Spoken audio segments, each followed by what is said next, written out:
Hello everybody, welcome to tonight's episode of Café con Gas. My name is Cassandra, also known as Gas. We're going to be having a cup of proverbial coffee with me. A lot of chatter, a lot of updates of what's going on in Cambridge, Massachusetts. I'm not taking this off. I refuse to take this off. So I'm just saying I'm going to do this entire episode with my headband because it's so cold outside and my hands are still freezing and I'm just trying to warm up a little bit. So I'm really excited to have tonight's episode, Café con Gas, BeLive. This is what's going on. You're here with your hostess, myself, and we're just gonna go right through it. So I wanted to exciting, like let's do a little breather. I just have so much to bring to you guys today and I'm really excited. So I'm gonna breathe a little bit so I can just kind of like regroup. All right, so I want to show you guys something that I did today. Here's a little like picture, Café con Gas on the go. I had an amazing cup of cafecito in Boston, in the Boricua district. It was so good, just the way I like it. You know, it's not a latte, it's not a cappuccino, it's a cup of cafecito. And I had some cream cheese flan, so I feel full right now. So I'm also trying to like perk up a little bit, get ready for tonight's episode. I had a little bit of soda as well. And then here is a picture of me with the bandera. I was really excited. I also want to wish my abuelo and my mother a very, very happy birthday. So this is a little bit of what I did today. So yep, we're live here from Cambridge, Massachusetts on Café con Gas. And tonight, it's really amazing. I was driving over here.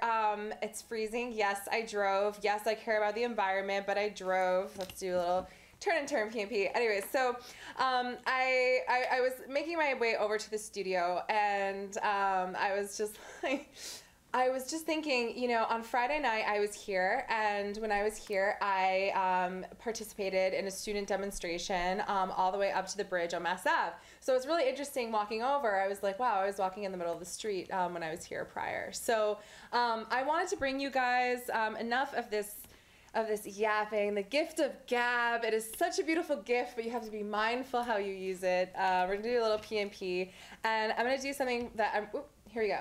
I'm gonna bring you guys a really interesting clip. So this is a little like the more you know special, a little educational clip for you.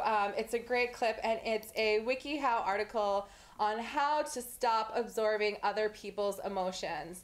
And I think this is a really, really, really good material for everybody to kind of look at for a moment. And we're going to kind of go through this together right now, and I'm going to try to fix the PNP. Thank you. Apologize for that little glitch. All right, so we're gonna fix the PMP and I'm gonna go through these motions right now.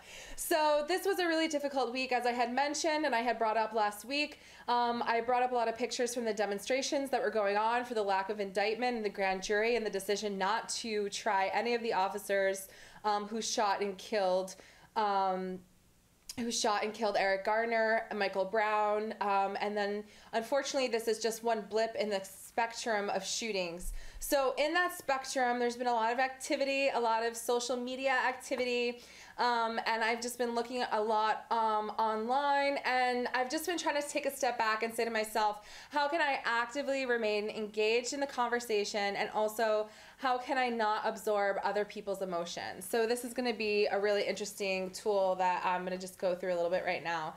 So step one, identify when you're susceptible. The person most likely to be overwhelmed by negative energies surrounding you is an empath, someone who acts as an emotional sponge. Signs that you might be an empath include people call you hypersensitive, oversensitive. They don't mean it as a compliment. You sense fear or anxiety. You draw this into your body. You feel exhausted. Noise, smells, and excessive talking can set off your energy. You need to be alone to recharge. You're less likely to intellectualize what you're feeling. Your feelings are easily hurt. The intimacy of close relationships can feel like suffocation or loss of your own self. These are really serious points that they're going through this article. But I encourage you guys to go over and look at this article within your own time and really kind of identify these steps. So number one, identifying, then seeking the source. I like the little graphics that they bring to you over here. Seeking the source. distancing yourself from the source. So in seeking the source, you can be absorbing other people's emotions by virtue of being someone who's just really nasty and like having this person next to you. Or you can be absorbing emotions from a trigger or some type of other experience. So identifying that source, you know, whether it's psychologically or physically, and just taking a step back is really helpful. And I like how they add here, and they add a little comma, and they say where possible. Center yourself by concentrating on your breath. We do this often here at Café con Gas. We take a pause and breathe. Café con Gas is a show that focuses on healing, arts, and diversity. So I think that's really important to just take a pause and breathe. Number 5, flush out the harm. Find a way to shake it off, whether you shake it off, listen to music, whatever you try to do, just kind of like, you know, like just get it out of your system and do something different. I think that's really, really important. Shield yourself. Just find ways to shield yourself from that negativity, whether it's preparing by meditation or just simply avoiding the situation. Sometimes avoidance can be helpful. Manage your emotional overload. I really like this one, and this leads to our emotional check-in, which we're going to check into next. And manage your emotional overload. Find ways to meditate, eat, nourish yourself, set time limits, look for positive people and situations, and create and maintain a heaven for disengaging from those toxic feelings that you know, are really preventing you from living the life that you want to live. So I think that's a really great representation of how to stop absorbing other people's emotions. And like I said, it's a link. I'll provide it on my Facebook page. Just, you know, if you had any questions, reach out to me and ask how to stop absorbing other people's emotions. Try it out. Try to just protect yourself, disengage. Also take a time to flush out those feelings that you may have. So this is really important. So now for our emotional check-in. So I'm really excited to bring you tonight's emotional check-in. How am I feeling tonight? I'm feeling very happy to be in the studio. It's a consistent feeling. I know I'm doing something right if I'm feeling happy about being in tonight's studio. I'm feeling, I don't know, I'm feeling hopeful. I'm feeling really confused. I'll say that. I feel really confused by the actions that's going on, and I've, you know, participated and also worked out feelings like anger and being completely enraged and overwhelmed by the news. I'm just feeling like a mix of those emotions, but coming out, and like I said, just being confused why this injustice is so clearly happening in just such an overt way. I understand that we are battling, you know, institutionalized racism, but having it be in such an overt matter is just very difficult to understand and process. So I wanted to show you guys, there's just so much that I want to show you. We're just gonna like pull out for a second, go back to what we're doing now, because in preparing for today's episode, I'm just going to show you this picture, and this picture was really powerful for me. So I participated in the Indite Boston. I talked about that last episode, what it felt like to be at a protest, what it felt like to be at a protest as a light-skinned woman of color, what that meant to me, what it meant to me coming from my place of privilege, what it meant to me coming from my place of poverty, how to balance those two. And I reached out to a sister of mine. There's been a lot of conversation on Facebook and a lot of noise that's really hard to digest. And in the name of healing, arts, and diversity, I really encourage all of you guys to kind of just take a step back from your social media and think about how these issues are also affecting you personally. So in doing that, I reached out to a friend, and we went out for some coffee on Friday night. And we're at Starbucks because she was like, I love the hot cocoa from Starbucks. I'm like, all right, girlfriend, let's go.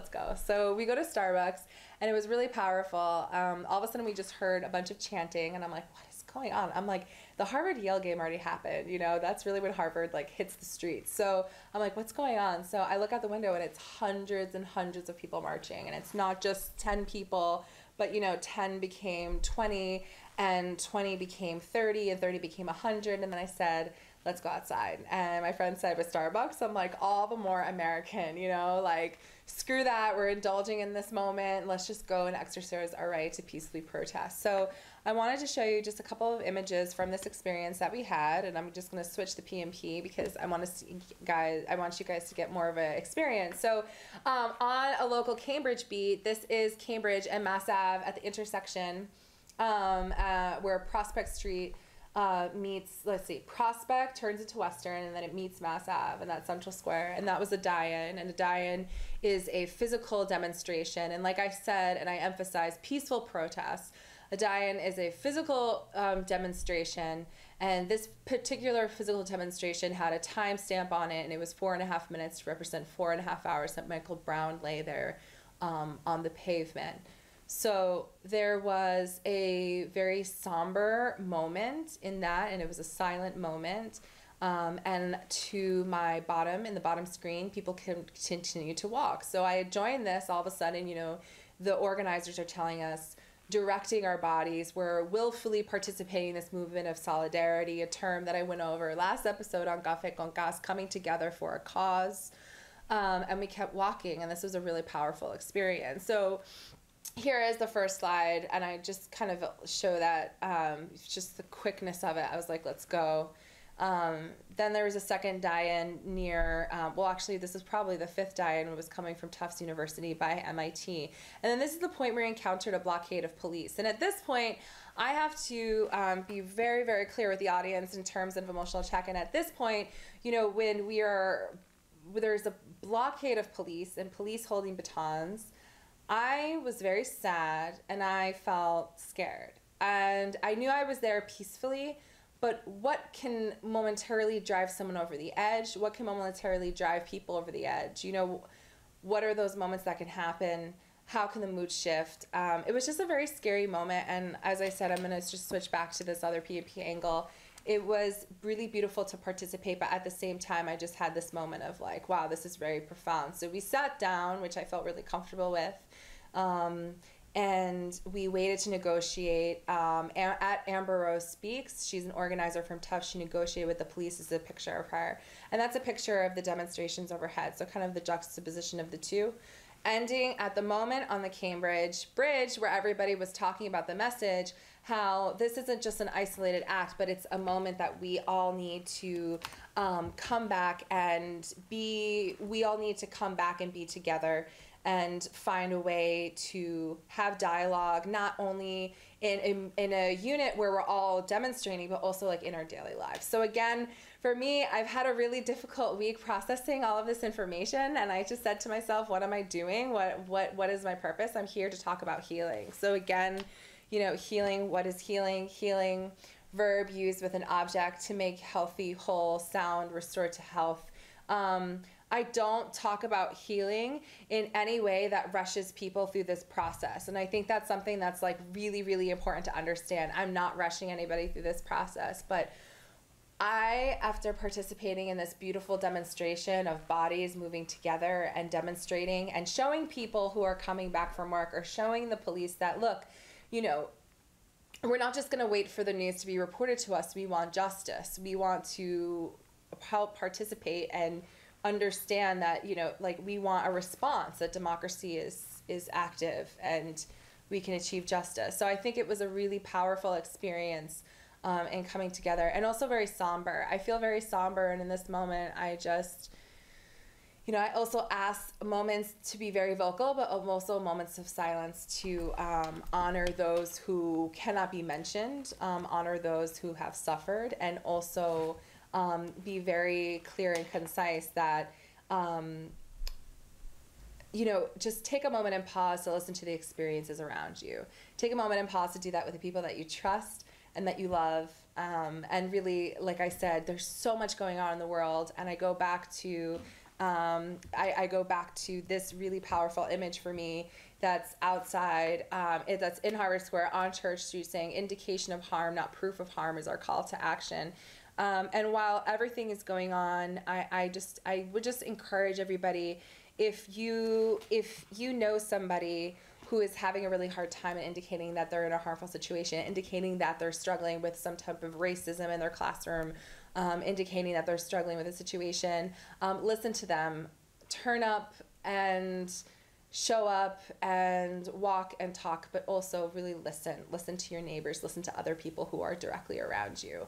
And I think that's just a really important message for everybody to do. So in that moment, I wanted to just bring to light a story This is from a local Boston poet, and I think that this is a really powerful reminder, which looks like I'm not going to be able to show at the moment.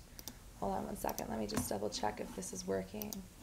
If not, just hang tight and just take a moment to breathe. And then after this arts moment, again, because Café con Gas is about healing arts and diversity, we're going to have a very special guest. And Abed is going to join us from Puerto Rico. And I'm very excited to have her here on tonight's episode of Café con Gas. So enjoy this episode, enjoy this poem featured by Button Poetry. And just remember to listen, enjoy, and have dialogue.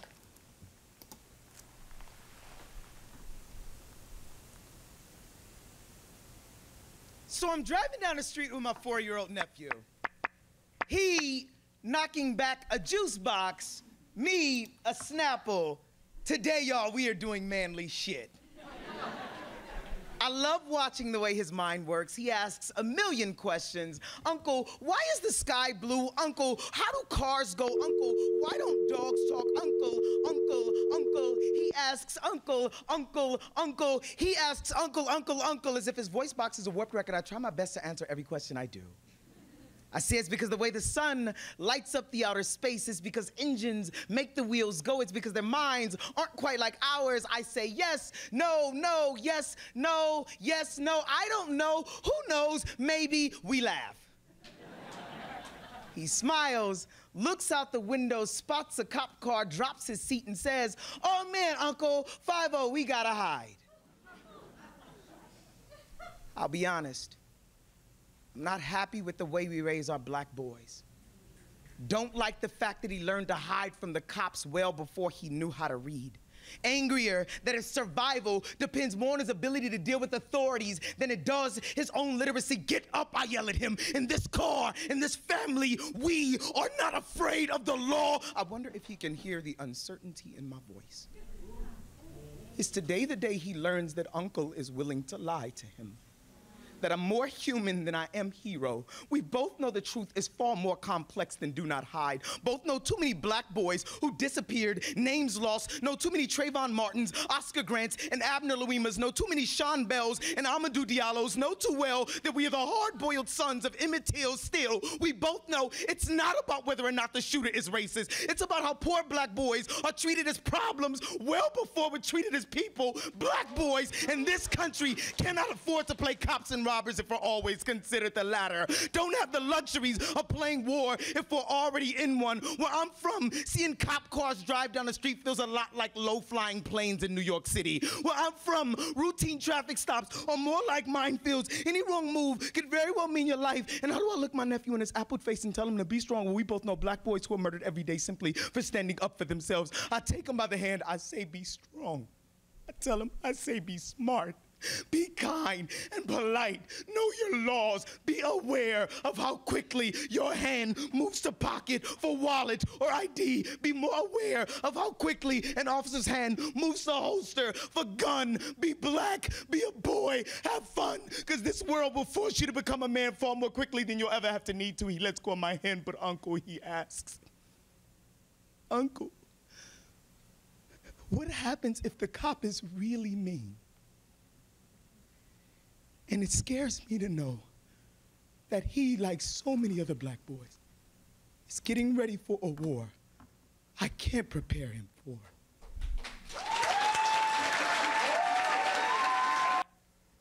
All right, everybody, that was a very powerful piece, a YouTube channel that you can subscribe to, and again, it just a moment of coming to terms with hearing the stories that are, it's happening. Racism continues to be happening, and in whatever way you can, if it's in a classroom, if it's in a drive-through window, if it's in a corporate office, do what you can to start chipping away at racism. So I leave that portion of healing and arts to move on to our diversity portion, and I bring to light and a very beautiful artist, and I'm going to pull this up right now. Abed Hernandez, and she's going to call in just a moment. So Abed is an artist, and she is living in San Juan, Puerto Rico. And she's going to call in right now, and we're going to have a little bit of a dialogue to talk about her experiences with being a mother, how that has transformed her experience. Because in the wake that we're experiencing collectively together, there is a lot of art and there is a lot of creation, and there is also there's meaning and importance in covering that in addition to other current events. So I'm going to invite Abed right now. She's going to call into the studio. I'm actually texting her. This is a new feature that I'm trying on Café con Gas when I haven't guests. And I'm just waiting right now. So I'm just going to look at the soundboard and show you guys a little bit of art. So Abed, we're going to talk about motherhood in just a moment. Here's a piece that she's working on right now, and it's very geometric, it's very angular. She has a very beautiful style and works a lot with colored pencils, and here she is right now. Hello, Abed. Hola. Hola, ¿cómo están? Bienvenidos. Ay, qué rico. Hello. Hola, Gracias. hola. Bienvenidos, ¿Cómo estás? bienvenidos a Café con Gas. Bien alegra que tú estás con nosotros aquí en Cambridge. Yo estaba hablando de todo esto que pasando en las calles, todos los estudiantes luchando por paz. Estoy bien excited para estar contigo, para hablar tu arte, para dar la inspiración a nuestros viewers. Que le gusta arte y está tratando a conocer más de la vida de un artista. So, bienvenidos. Claro, muchas gracias. Sí. It's an honor. Sí, absolutely. So I wanted you, por favor, explique for the audience de dónde eres, and, a little bit about yourself. Well, en español, en inglés. Cualquier manera. So you can talk in English. We have viewers in both. So we might as well. I wanted to show the audience we can also do both. So in English. Okay, yes. Well, I live in Puerto Rico. I am 34 years old, and now I live in a town. It's very near the coast, in Carolina. And I am the oldest from 5 women. And I'm a mother. I have a beautiful little boy. He's 9 months old. And professionally and steady, I have a job as a Zumba instructor. But my real passion is, all type of dance and movement and art. You send me some questions, Cass, and I think that we are on the same page, and I maybe that's why you ask in that way in terms of labels. Yeah. I don't really consider myself as as one specific type of artist. I do believe in expression. My parents divorced when I was like 5. So since then, it's been a way to expressing my inner emotions. So I cannot tell you I am looking toward really live and sustain myself economically, if I should say it like that. Yeah. Through every type of expression and art and creation that I make. Yeah. But I have this dilemma of living through my art and label myself as one specific, because I believe this constant inner going inside yourself to know yourself and understand and learn. Sometimes it with the commercial art and how it's supposed to be, I have my opinions on that. But that's a little bit of me. I don't know if that's, if you'd like to know more. What I really admire and what I would love, viewers to understand, you can go see more of Abed's art on Abed Mari Art Shop on Facebook and also connect via Instagram. But what I love about Abed's artwork is that there's a beautiful picture of her in the paper, and you're painting a mural and you have your baby in your arms as well. So in what ways has motherhood just intensified this goal and love for humanity? Because what you've really been able to do is you live your life very personally as an artist. And I'm showing a couple of your images from the black and white show, and also a couple of other artists that you have. But in what ways have you been able to, in what ways has motherhood really inspired your artwork and inspired your participation as a citizen? It is, and that's why I love about you. No, I'm sincere about that. And your program, it goes really deeper into things. I, as a continuation of I was, sharing, because of this eternal journal for me to go deeper, it's like you say, it have made me and encouraged me to go even deeper, and I feel that my art is really expressing new things and new ways of expressing itself because of this experience. It has, being a mother have really pushed me to really know myself better, to become a better person, and to be a really role model, but from genuinity, from sincerity. Mm-hmm. So my art is really evolving, I think, more rapidly, and I mean evolving, not, technique or nothing, and I do have to say yes in some way, yes. That's not, necessarily the most important part for me in art. Estamos vivos, so tenemos